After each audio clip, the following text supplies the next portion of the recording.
నమస్తే. Welcome to our channel. Senior journalist Damu Balaji గారు ఉన్నారు. వారితో మాట్లాడదాం. సార్ నమస్తే సార్. నమస్తే అండి. సార్ గత 4 రోజులుగా గరికపాటి గారి ఇష్యూ చాలా వైరల్ అయింది. అయితే ఇందులో ఏంటంటే నిన్న ఆవిడ బయటకొచ్చి ఒక వీడియో రిలీజ్ చేశారు. ఏంటంటే ఈయనకి ఆవిడ అన్న భార్య. సో అన్న భార్యని ఈయన తీసుకొచ్చి పెళ్లి చేసుకున్నారు. ఇదంతా ఎప్పుడో జరిగిన ఇష్యూ ఇప్పుడు బయటకు వచ్చింది సార్.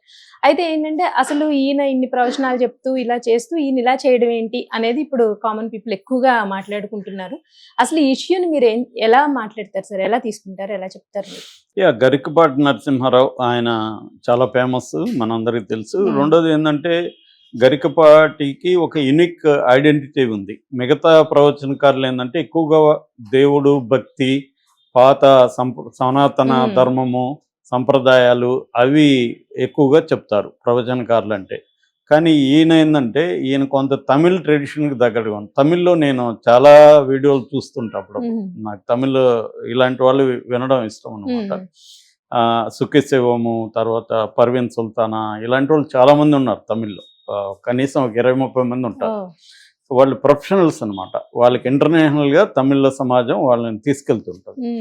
వాళ్ళలో మెజారిటీ వాళ్ళు ఇలాగే ఉంటారు. అంటే పురాణాలు కానీ, తమిళ లిటరేచర్ కానీ అన్నిటిని కూడా ఇవాళ సమాజానికి అవసరమైన పద్ధతిలో చెప్తుంటారు. అంటే కనెక్ట్ చేసి ఇవి మనం లైఫ్లో ఎలా మనకి హెల్ప్ అవుతుంది అనేది వాళ్ళ మేజర్ ట్రస్ట్. గరికపాటి కూడా అదే చేస్తాడు. గరికపాటి తను ఎక్కడి నుంచి ఏమి చెప్పినా ఇవాళ సమాజంలో స్త్రీ పురుషులు ఎలా ఉండాలి, భార్య భర్తలు ఎలా ఉండాలి, ఉద్యోగాల్లో ఎట్లా తీసుకోవాలి, అంటే వ్యవహారిక సమస్యలు ఏవైతే ఉంటాయో ఈ వ్యవహారిక మన జీవితంలో నిత్య జీవితంలో ఉండే సమస్యలను అనలైజ్ చేయడం, సమస్యలకి పరిష్కారాలు ఎలా ఉండాలి అనేది ఆయన ప్రధానమైన ఇది. దానికి సంబంధించి అనేక అవలక్షణాలు కావచ్చు సమాజంలో, వ్యక్తుల్లో, లేకపోతే చెడు ధోరణులు కావచ్చు, వీటన్నిటినీ కూడా ఆయన ఎత్తి చూపుతూ స్ట్రాంగ్గానే మాట్లాడుతుంటారు. అయితే ఈ కాంటెక్స్ట్లో ఆయనకి ఎంత మంచి పేరు అవుతుందో కొన్ని విషయాల్లో చెడ్డ పేరు కూడా వచ్చింది. అంటే చిరంజీవి అలాయ్ బలాయ్ సందర్భంలో చిరంజీవి మీద మాట్లాడడం వల్ల ఆయనకి చాలా అహంకారి అన్న ఫీల్ వచ్చింది. ఎందుకంటే చిరంజీవి కూడా ఆయనతో పోలిస్తే చిరంజీవి కూడా ఒక ఇంపార్టెంట్ పర్సన్. ఆయన ఎంతో మందికి ఇన్స్పిరేషన్ చిరంజీవి. రెండోది ఆయన తప్పు కూడా లేదు. ఆయనకే అక్కడ అభిమానులు చుట్టుముట్టున్నప్పుడు ఫోటోలు అవి తీసుకుంటున్నారు. మర్యాదగా కూడా అడుగుండు, ఏమంటే చిరంజీవి గారు కొద్దిగా మీరు మనకి టైం అవుతుంది కదా సార్ అని చెప్పుంటే కూడా సరిపోయేది. ఇట్లా కాకుండా చాలా ఇదిగా మాట్లాడారు. దాన్ని కూడా చిరంజీవి చాలా హుందాగా అక్కడ డీల్ చేశాడు. అట్లాగే ఆయన కొన్ని మహిళలు ఎలా కాస్ట్యూమ్స్ ఎలాంటివి వేసుకోవాలో కూడా ఈయన డిసైడ్ చేయడం అనేది రాంగ్ అయింది. వాళ్ళు ఏంటంటే స్త్రీలు తమ బాడీల మీద తమకు హక్కు, ఎవరికైనా ఎవరి బాడీల మీద అయినా వాళ్ళకి ప్రధానంగా హక్కు ఉండాలి. కానీ వేరే వాళ్ళు ఎలా చెప్తారు? ఇప్పుడు ఈయన పంచు కట్టుకుంటే నాకు నచ్చదు అనుకో, నేను నువ్వేందా పంచు కట్టుకుంటున్నావు, నువ్వు షార్ట్ వేసుకొని తిరిగంటే ఎలా ఉంటుంది? అలాగే ఆయన స్త్రీల కాస్ట్యూమ్స్ మీద మాట్లాడడం వల్ల కూడా, ఇంట్లో నైటీలు వేసుకోవడం ఇలాంటి వాటి మీద కూడా ఆయన కామెంట్లు చేయడం స్త్రీల వైపు నుంచి కూడా తీవ్ర వ్యతిరేకత వచ్చింది. అట్లాగే కొన్ని కులాలకు సంబంధించి కూడా వ్యతిరేకత వచ్చింది. సో అంటే నేను చాలాసార్లు చెప్పాను, ఎవరైనా ఇప్పుడు నేనైనా రోజు మాట్లాడుతుంటే నచ్చని వాళ్ళు చాలామంది ఉంటారు. అందరినీ సాటిస్ఫై చేయడం కష్టం. మన అభిప్రాయాలు కొన్ని విషయాల మీద ఓపెన్గా మాట్లాడేటప్పుడు కొంతమంది లేదా కొన్ని వర్గాలు హర్ట్ అవ్వడం అనేది కామన్.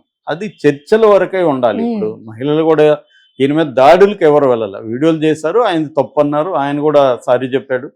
అలాగా ఎప్పుడైనా ఒక డైలాగ్ అంటారు, డైలాగ్ నడవాలి, సంభాషణ జరగాలి తప్ప దాడులు, ఫిజికల్ దాడులు అనేది వెళ్ళకూడదు.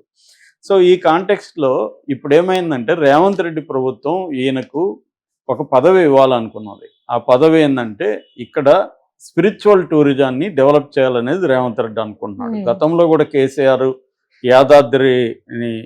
యాదగిరి గుట్టని యాదాద్రిగా మార్చడం, చిన్నజీరు లాంటి వాళ్ళని పిలుచుకురావడం ఇవన్నీ చేశారు. రేవంత్ రెడ్డి దాన్ని సిస్టమేటిక్గా తీసుకెళ్ళి ఇంకొంత బాగా చేద్దామన్నది రేవంత్ రెడ్డికి ఉన్నది ఇక్కడ. అంటే ఫార్మా, ఐటీ రంగాలతో పాటు ఎకో టూరిజం అండ్ స్పిరిచువల్ టూరిజంని, ఎందుకంటే చాలా మంచి ప్లేసులు తెలంగాణలో ఉన్నాయి, వీటిని డెవలప్ చేస్తే మనకు ఇంటర్నేషనల్గా కూడా ఫేమస్ అవుతాయి, మనకి ఫారిన్ కరెన్సీ కూడా వస్తుంది అనేది ఆయన మంచి ఉద్దేశంతోనే రేవంత్ రెడ్డి అనుకున్నాడు. దీనికి ఒక రైట్ పర్సన్ పెట్టాలని గరికపాటిని పెట్టబోతున్నట్టుగా పుకార్లు వచ్చాయి. అఫీషియల్గా ఎక్కడ అనౌన్స్ చేయలేదు. అయితే ఆయనకి ఆ పుకార్లు వచ్చిన తర్వాత, అంటే క్యాబినెట్ ర్యాంక్ ఇచ్చి ఆయన్ని పెడతారు అని చెప్పిన తర్వాత ఇక్కడ ఇవన్నీ బయటకు వచ్చాయి. నిజానికి ఈయన మొదటి భార్య ఉందని కూడా చాలామందికి తెలియదు, నాకు కూడా తెలియదు. నేను గరికపాటిని పెద్ద ఫాలో గాను, బట్ చాలామంది నాకు తెలిసిన వాళ్ళు ఫాలో అయ్యేవాళ్ళు ఉన్నారు.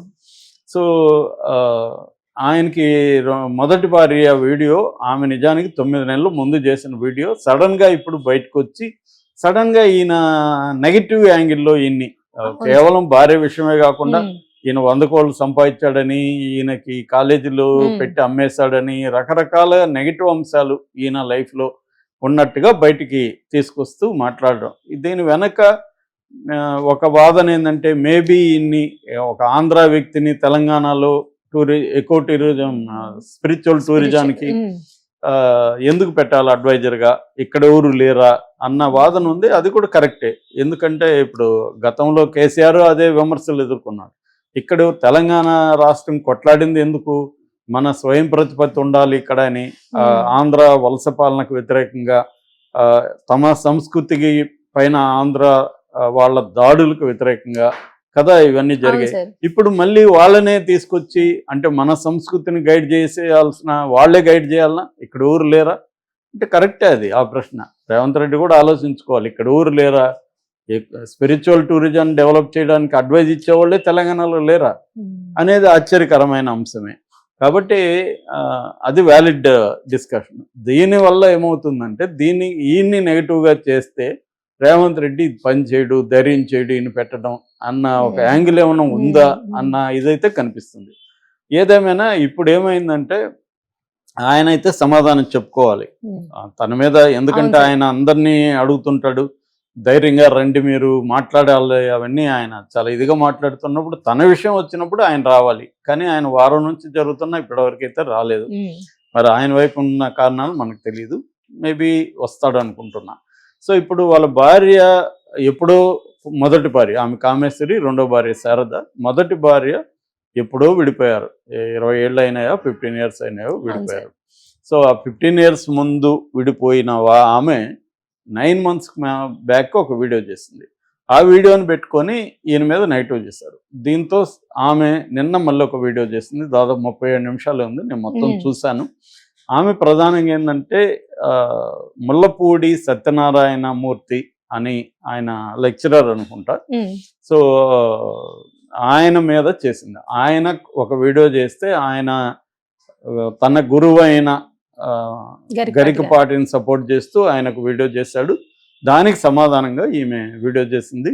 సో ఇప్పుడు ఆ వీడియో మళ్ళీ వైరల్ అవుతుంది. ఈ వీడియో ద్వారా క్లియర్గా ఏం అర్థమవుతుందంటే అందరూ ఇప్పుడు ఏం అనుకుంటున్నారంటే తన సొంత అన్న భార్య, సొంత అన్న అంటే ఇక్కడ కజిన్ అనుకోండి, కజిన్ అన్న భార్యని ఇతను లేపుకొచ్చాడు. ఇతను అట్లా లేపుకొచ్చినోడు నువ్వెలా మోరల్స్ గురించి మాట్లాడతావు, నీ వ్యక్తిగత జీవితంలో మోరల్స్ లేనప్పుడు నువ్వెలా వేరే వాళ్ళకి మోరల్స్ మాట్లాడతావు అన్నది ఇక్కడ ప్రశ్న. సో ఆమె ఏం చెప్పింది బ్రీఫ్గా మనం చూస్తే, ఆమె రామాయణంతో స్టార్ట్ చేసింది. రామాయణంలో రాముడు బంగారు జింక కోసం వెళ్ళినప్పుడు లక్ష్మణుడికి ఒక బాధ్యత అప్పగించాడు, వదిన సీత గారిని చూసుకోమని. రాక్షసుడు వచ్చాడు, ఎత్తుకుపోయాడు, ఇతన్ని కూడా పంపించేసి రాక్షసుడు ఎత్తుకుపోయాడు, అది ఓకే. కానీ ఒకవేళ రాముడు వెళ్ళిపోయినప్పుడు లక్ష్మణుడే సీతను అపహరించుంటే అంటే చెప్పకూడదు, కానీ నేను దీనికోసం చెప్తున్నాను, అపహరించుంటే ఎలా ఉండేదో అలా ఉంది నా జీవితం అనేది ఆమె చెప్పింది. రెండవది ఆమె వాలి సుగ్రీవుడు కూడా గతంలో చెప్పానని చెప్పింది. సో ఆమె ఏమి ఆరోపిస్తుందంటే ఈ ఫస్ట్ 9 months బ్యాక్ వీడియో చేసినప్పుడు ఆమె తన పేరు కూడా చెప్పడానికి ఉచ్చరించడానికి ఆమె ఇష్టపడట్లేదు, నీచుడు నీచుడు అంటుంది. సో ఈ నీచుడు నా కొడుకు దగ్గర, పెద్ద కొడుకు పేరు గురిజాడ, రెండో కొడుకు పేరు శ్రీశ్రీ. అంటే ఈయనకి అభ్యుదయ భావాలు ఉండడం వల్ల ఇద్దరు మహాకవులుగా పిలువబడే గురిజాడ శ్రీశ్రీ పేర్లు కొడుకులకు పెట్టాడు. సో గురిజాడ దగ్గర క్రిమినల్ కేసు ఈ మీద పెట్టించారు ఆ వీడియో తీసేమని. అందువల్ల ఈమె కోపం ఉంది. అసలు ఆ ఫస్ట్ వీడియో ఎందుకు పెట్టిందనే దానికి ఆమె చెప్తున్న సమాధానం ఏంటంటే ఇతనే కారణం అని చెప్తుంది. ఇతను అందరికి ప్రవచనాల్లో స్త్రీలకంతా మీరెందుకు బాధలు పడతా ఉంటారు, బయటికి రండి, ఓపెన్గా మాట్లాడండి అని పిలిపించాడు. అవును, మరి నేను ఇన్ని రోజులు లోపల పెట్టుకొని బాధపడుతున్నాను, నేను కూడా బయటికి ఎందుకు రాకూడదు అని నేను అనుకున్నాను, నేను వచ్చి చెప్పాను. కానీ ఇతను ఈ నీచుడు నా మీద కేసులు పెట్టి చేశాడు. ఇప్పుడు మరి వందలాది ఛానళ్ళు వందలాది మీడియా నీ మీద అంటుంది, నువ్వు మరి కేసులు పెట్టు దమ్ముంటే అనేది ఆమె అడిగింది. దీంతో పాటు ఆమె ఇతను ఎప్పటి నుంచి అనేవాడు అంటారు, నా మీద కవిత రాయొచ్చు కదా, బేతవాళ్ళ రామబ్రహ్మం మీద ఎందుకు రాస్తావని.